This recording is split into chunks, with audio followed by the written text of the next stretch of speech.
21 months 21 నెలలలో మనం ఏం చూస్తున్నాము అన్నది మీకు కూడా తెలుసు. అండ్ ఎస్పెషల్లీ మన కరీంనగర్ని చూసుకుంటే లాస్ట్ 10-12 సంవత్సరాల్లో ఉన్న అభివృద్ధి ఎక్కడ, లాస్ట్ 21 నెలలలో ఉన్న అభివృద్ధి ఎక్కడ అన్నది కూడా మనకు తెలుస్తుంది. ఇంతవరకు ఒక్క డెవలప్మెంట్ ప్రోగ్రామ్కి కూడా ఒక కొబ్బరికాయ కూడా కొట్టలేదు. అట్లా ఉంది, ఎందుకంటే ఫండ్స్ కూడా రిలీజ్ అవ్వట్లేవు. సో ఇవన్నీ చూసిన తర్వాత అందరు కూడా చదువుకున్న వాళ్ళు కూడా, అందరు ఎడ్యుకేటెడ్ పీపుల్ కూడా ఖచ్చితంగా పాలిటిక్స్లోకి రావాలి. అండ్ బీఆర్ఎస్తోనే అభివృద్ధి సాధ్యం అవుతుంది అని ఒకసారి అది అందరికీ అర్థం అవుతుంది ఆల్రెడీ. సో అందుకోసమనే నేను బీఆర్ఎస్ పార్టీని ఎంచుకున్నాను అండ్ ఇందులో జాయిన్ అవ్వడానికి కూడా వచ్చాను. అందరు అదే అడుగుతున్నారు, ఎందుకు ఇప్పుడు ఈ టైంలో ఎవరు ఎక్కువ జాయిన్ అవ్వరు, మీరు ఎందుకు జాయిన్ అవుతున్నారు అని. ఎందుకంటే అందరికీ అర్థమవుతుంది స్టేట్ ఎక్కడి నుంచి ఎక్కడికి పడిపోతుంది అన్నది. సో అందరూ కూడా ప్రతి ఒక్క వృత్తిలో ఉన్న వాళ్ళు కూడా పాలిటిక్స్కి రావాలి. అండ్ స్టేట్ డెవలప్మెంట్ అన్నది not only in politicians hands, ఒక రాజకీయ నాయకులు లీడర్స్ దగ్గరనే కాదు, ప్రతి ఒక్క వృత్తిలో ఉన్న వాళ్ళు కూడా వాళ్ళ రాష్ట్రం అభివృద్ధిని వాళ్ళ బాధ్యతగా తీసుకున్నప్పుడే అది ముందుకు వస్తుంది. కాబట్టి అండ్ బీఆర్ఎస్ పార్టీతోనే మనకి అభివృద్ధి వచ్చింది అన్నది మన అందరికీ తెలుసు. సో నేను ఇంకా చాలామంది కూడా ఒకవేళ ఈ స్పీచ్ విన్న వాళ్ళు ఎవరికైనా నేను చెప్పేది అంటూ ఉంటే ఒకటే, అందరూ కూడా రాజకీయాలలోకి రండి. ఏజ్, వాళ్ళ ప్రొఫెషన్ అవన్నీ చూసుకోకండి, ఎందుకంటే ఏ ఏజ్లోనైనా ఏ ప్రొఫెషన్లోనైనా ఎవరైనా రాణించగలుగుతారు మనం హార్డ్ వర్క్ చేస్తే. కాబట్టి అందరూ కూడా రాజకీయాలలోకి రావాలి. అండ్ ఇప్పుడున్న పరిస్థితుల్లో మన స్టేట్కి న్యాయం చేయగలిగింది అంటే మాత్రం బీఆర్ఎస్ పార్టీ. సో అందరినీ కూడా నేను అదే సజెస్ట్ చేస్తున్నాను. Thank you very much. జై తెలంగాణ. థ్యాంక్ యూ అమ్మ, చాలా గొప్ప విషయాలు చెప్పడం జరిగింది. వారి మొదటి స్పీచ్లనే గొప్పగా మన 14 ఏళ్ళ ఉద్యమం కానీ 10 ఏళ్ళ ప్రభుత్వంలో కేసీఆర్ గారు చేసినవి కానీ చెప్పడం జరిగింది. వారికి కృతజ్ఞతలు తెలియజేస్తూ మరియు మన అందరికీ సుపరిచితుడైన నాయకుడు అన్న ఎమ్మెల్సీ ఎల్ రమణన్న గారిని మాట్లాడవలసిందిగా కోరుచున్నాను.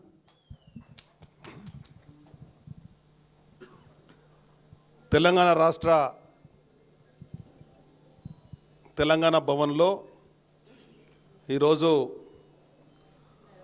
యువ నాయకుడు, యువకుల ఆశాజ్యోతి, 10 సంవత్సరాలు తెలంగాణ హైదరాబాదును ప్రపంచ స్థాయిలో తీసుకెళ్లాలని చెప్పని కంకణం కట్టుకొని పనిచేసినటువంటి సోదరులు కేటీ రామారావు గారి యొక్క సమక్షంలో సోదరులు కరీంనగర్ జిల్లా సమగ్ర అభివృద్ధి కొరకు తెలంగాణ రాష్ట్రంలో కరీంనగర్కు పేరు దేవాల నిరంతరం శ్రమిస్తున్నటువంటి సోదరులు, 4 సార్లు ఎమ్మెల్యేగా మంత్రిగా పనిచేస్తున్నటువంటి సోదరు గంగుల కమలాకర్ గారు, ఇప్పుడే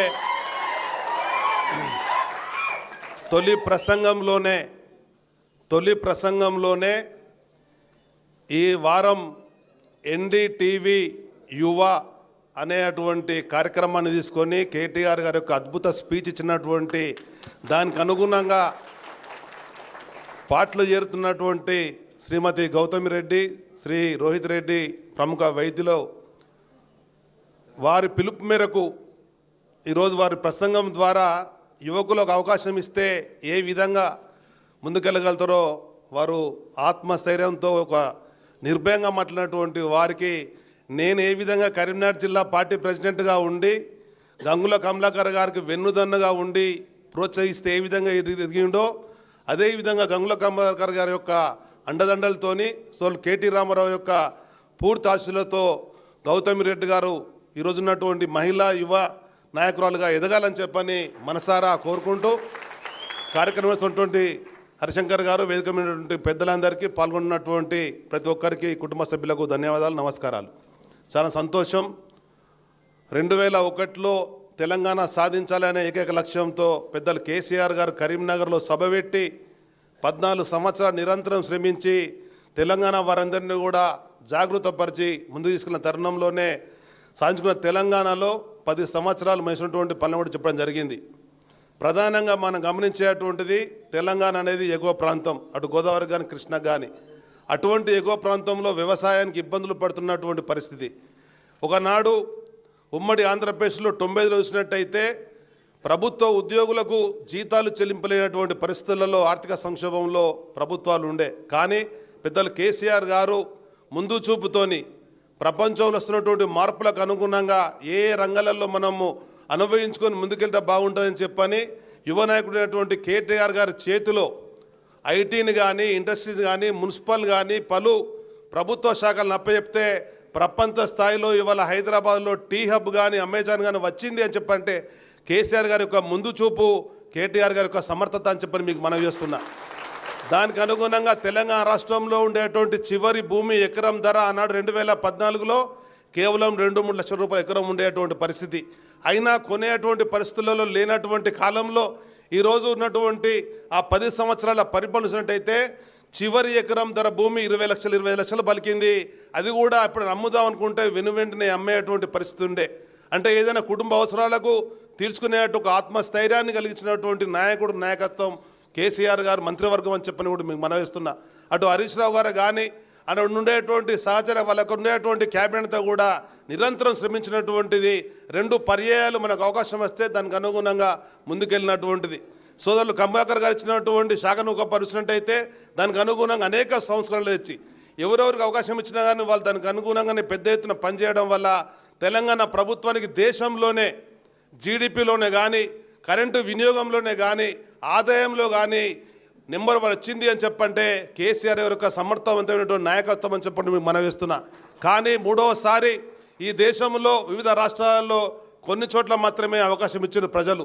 ఎదురుగుండేటువంటి పక్షాలకు అది సానుభూతి పేరు మీదనో వాళ్ళు పదే ఓడిపోతుండ్రనో ఒకసారి వాళ్ళకి అవకాశం ఇవ్వాలనో ఏదో కారణం వల్ల మాత్రం ప్రభుత్వాలు ఇస్తున్నారు. అది ఏ కారణమైనా కానీ రేవంత్ రెడ్డి గారి యొక్క నాయకత్వంలో కాంగ్రెస్ ప్రభుత్వం ఏర్పడేటువంటి ప్రభుత్వం జరిగినటువంటి పరిపాలన అంతా కూడా ఒక 6 నెలలు ఏడాది అదేవిధంగా కొనసాగించినట్టయితే ఇటువంటి కష్టాలు మాత్రం వచ్చే పరిస్థితి ఉండకపోతుండే. మేము కూడా కొత్తగా ఎమ్మెల్యే లేనప్పుడు కానీ, కొత్తగా మంత్రులు లేనప్పుడు కానీ, కొత్తగా ఎంపీ లేనప్పుడు కానీ అన్నింటినీ కూడా గమనించుకున్నాం, అర్థం చేసుకున్నాం. దానికి అనుగుణంగా 30 సంవత్సరాలుగా ఈరోజు రాజకీయాలు నిలుకున్నామని చెప్పంటే గతంలో ఉండేటువంటి ప్రజాప్రతినిధులే కానీ, గతంలో ఉండేటువంటి పాలకులే కానీ వాళ్ళు చేసినటువంటి మంచి పనులను, వాళ్ళు చేసినటువంటి కార్యక్రమాలన్నిటి కూడా పరిశీలించుకొని ముందు తీసుకెళ్లడం వల్ల పదవులున్నా పదవులు లేకున్నా, అధికారం లేకున్నా ఈరోజు మేము ముందు నిలబడి ఉన్నాము అని చెప్పంటే ఆ యొక్క కార్యక్రమం చెప్పని మనవేస్తున్నా. అటువంటి ఆలోచన కాకుండా పెద్దలు కేసీఆర్ గారిని ద్వేషించాలని చెప్పని టీఆర్ఎస్ పార్టీ ప్రభుత్వాన్ని బదనాం చేయాలనే ఒక కంకణం కట్టుకున్నటువంటి ప్రభుత్వంగా కాంగ్రెస్ ఉంది కనుకనే ఈరోజు సోదరిమణి గౌతమ్ రెడ్డి గారు ఏ విధంగా చెప్పినరో 10 ఏళ్ల పరిపాలన మనం చూసినాం, ఈ 22 నెలల పరిపాలన చూస్తున్నాం. దేశంలో ఏదైనా పరిపాలన వైఫల్యం చెందింది రాష్ట్రాలలో అని చెప్పంటే మొట్టమొదటి ప్రభుత్వం తెలంగాణ రాష్ట్ర ప్రభుత్వం మనవి చేస్తున్నా. నేడు మళ్ళీ తిరిగి రాబోయేటువంటి ప్రభుత్వంగా కేసీఆర్ గారి నాయకత్వంలో కేటీఆర్ గారు ముందుండి నడిపించే విధంగా, హరీష్ రావు గారు కలిసి నడిపించే విధంగా కూడా మనందరం కూడా ముందుకెళ్దామని చెప్పని ఏ విధంగా అయితే ప్రపంచంలో ఒక ఎత్తైనటువంటి లిఫ్ట్ ఇరిగేషన్ కేసీఆర్ గారి నాయకత్వంలో జరిగిందో, చిన్నపాటు జరిగినటువంటి సాంకేతిక ఇబ్బందుల వల్ల మేడిగడ్డ ప్రాబ్లం వచ్చినా కానీ తిరిగి మళ్ళీ కాళేశ్వరం అద్భుతంగా ఫలితాలు సాధిస్తాని చెప్పని కేసీఆర్ గారి నాయకత్వంలో ముందుకెళ్లే విధంగా కరీంనగర్లో ఉండేటువంటి ప్రతి ఒక్కరం కూడా కష్టపడదామని చెప్పని గులాబీ సైనికులుగా తిరిగి జెండా ఎగరవేసి కరీంనగర్ అసెంబ్లీ నుంచి కమలాకర్ గారిని మళ్ళీ ఎమ్మెల్యే వేసే విధంగా కేసీఆర్ గారు ముఖ్యమంత్రి అయ్యే విధంగా ఆ కార్యక్రమంతో ముందుకెళ్దామని చెప్పని మనసారా కోరుకుంటూ వారితో పాటు చేరినటువంటి వారి కుటుంబ సభ్యులనే కానీ ప్రతి ఒక్కరిని మనస్ఫూర్తిగా పార్టీ పరంగా నేను ఉన్నటువంటి ఎమ్మెల్సీగా ఆహ్వానిస్తూ కరీంనగర్ ఉమ్మడి జిల్లా సమగ్ర అభివృద్ధి కొరకు పనిచేద్దాం. బీఆర్ఎస్ పార్టీని తిరుగులేని శక్తిగా తయారు చేయడానికి కంకణబద్దులై ముందుకెళ్దామని చెప్పని మనసారా కోరుకుంటూ అవకాశం ఇచ్చినటువంటి అధ్యక్షుల వారికి అదేవిధంగా వర్కింగ్ ప్రెసిడెంట్కు సోదరుడు కమలాకర్ ధన్యవాదాలు. Thank you. జై హింద్. జై తెలంగాణ. జై తెలంగాణ. కేసీఆర్ గారి నాయకత్వం. Thank you. థ్యాంక్ యూ అన్న. ఓటమి ఎరగని నాయకుడు, మన అందరికీ అభిమాన నాయకుడైన మన మాజీ మంత్రి వాళ్ళు శాసనసభ్యులు గంగుల కమలాకర్ అన్న గారిని మాట్లాడాల్సిన కోరుతున్నాం. జై తెలంగాణ. జై తెలంగాణ. కేసీఆర్ గారి నాయకత్వం. కేటీ రామారావు గారి నాయకత్వం. Thank you very much. సభాధ్యక్షులు,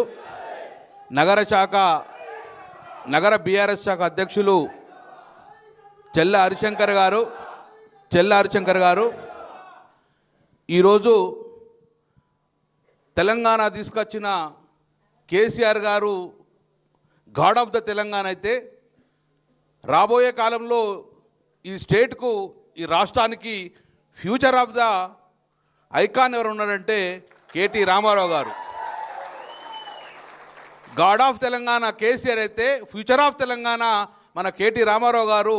మనకు ఈరోజు సమయం ఇచ్చినందుకు కృతజ్ఞత తెలుసుకుంటూ, గౌరవనీయులు అన్న మా సోదర సమానుడు ఎల్ రమణన్న గారికి, ఎమ్మెల్సీ గారికి, సహచర మా యొక్క శాసనసభ్యులు కౌశిక్ రెడ్డి గారికి, గౌరవనీయులు పువ్వాడ అజయ్ గారికి, మరియు వేదికంచిన అన్నదయ భావించుకున్న ఎంపీపీలు గారికి, జడ్పీసీలకు, మరియు కోఆప్షన్ మెంబర్లకు, మా నగర శాఖ అధ్యక్షులకు, నగర మైనార్టీ సెల్ అధ్యక్షులకు, ఇక్కడికి వచ్చిన మా ముసల్మాన్ సోదరులకు అందరికీ పేరు పేరు నమస్కారాలు. గౌతమ్ రెడ్డి గారు వాస్తవంగా వారికి నిజంగా నేను అడిగిన, అమ్మ నువ్వు పార్టీలో కలుస్తాను చాలా జిద్దుగా ఉన్నావు, ఈ రోజున స్వార్థంగా మా దగ్గర ఎమ్మెల్యేలు స్వార్థపరులు వారి స్వార్థాన్ని వీడి ఆశ్రయం ఇచ్చిన కన్నతల్లని పార్టీని వదిలి వెళ్ళిండ్రు, వారి స్వార్థాలే చూసుకున్నారు, ఎమ్మెల్యేని చేసిండ్రు, మంత్రులు చేసిన వారే వారి స్వార్థాలు చూసుకుని పోతున్నారు. ఈరోజు కేంద్రంలో మేము లేము, రాష్ట్రంలో మేము లేము, అయినా ఈ పార్టీ గురించి ఎందుకు పార్టీలో జాయిన్ అవుతున్నామమ్మా, నీకేమైనా స్వార్థం ఉన్నదా అంటే ఏమన్నంటే, నేను స్వార్థపరులు కాదు, స్వార్థపరులు వెళ్ళిపోయారు. కానీ ఈరోజు తెలంగాణ రాష్ట్రాన్ని తీసుకొచ్చిన పార్టీకి అండగా ఉండడం తెలంగాణ బిడ్డగా నా బాధ్యత అని చెప్పి ఆ రోజు రావడం జరిగింది. ఎలాంటి ఆపేక్షతో రాజకీయ లబ్ధి కోసం నేను వస్తలేను. కానీ నాలాంటి వాళ్ళు తెలంగాణ బిడ్డలను కూడా తెలంగాణకు సపోర్ట్ చేయకపోతే, కేసీఆర్ గారు తెలంగాణ తెచ్చినందుకు కేసీఆర్ గారికి మనం అన్యాయం చేసినాక భావిస్తాం. కాబట్టి కేసీఆర్ గారు మన కోసం తెలంగాణ తీసుకొచ్చింది కాబట్టి కేసీఆర్ గారికి నా వంతు కర్తవ్యాన్ని కృషి చేస్తా అని చెప్పేసి వారు వచ్చినందుకు గౌతమ్ రెడ్డి వారి కుటుంబానికి మనస్ఫూర్తిగా వారికి అభినందనలు తెలుస్తున్నాను. అంటే ముఖ్యంగా చెప్పాలంటే వాళ్ళ కుటుంబానికి చాలా తెలుసు, రాజకీయం అంటేనే భయపడే కుటుంబం వారిది. అయినా కానీ వారు రాజకీయాలు రావాలి, చదువుకున్న వాళ్ళు చెప్పించేందుకు మనస్ఫూర్తిగా డెఫినెట్ మీ అందరికీ కూడా మీకు గౌతమ్ రెడ్డి కుటుంబానికి శుభాకాంక్షలు. I wish you all the best. God bless you for your bright future. ఈరోజు మీ అందరికీ శిరస్సు వంచి నమస్కారం తెలియజేస్తా. కల్లిబొల్లి మాటలు చెప్పి రేవంత్ రెడ్డి ప్రభుత్వము ఒక కృత్రిమంగా గాలి తీసుకొని నేను అది చేస్తా ఇది చేస్తా అంటే ప్రజలు ఓట్లేసిరు. కరీంనగర్ నియోజకవర్గానికి అటువైపు పెద్దపల్లి, ఇటువైపు చొప్పదండి, ఇటువైపు మనకొండూరు, ఈ ముగ్గురు గాలేస్తుండగా మీరందరూ చేతులు పెట్టి ఆపి నన్ను నా పార్టీని కాపాడుకున్నారు. కరీంనగర్ మీ గాలి అక్కడే ఆగండి, మా గంగుల కమలాకర్ మా పార్టీ మేము ఉన్నాగా చెప్పేసి 1 కాదు 2 కాదు 3 కాదు 4 సార్లు మీ అందరూ ఆశీస్సుతో గెలిపించాను. మీ అందరికి శిరస్సు వంచి నేను నమస్కారం తెలియజేస్తున్నాను. ఈరోజు వాస్తవంగా చెప్పుకోవాలి,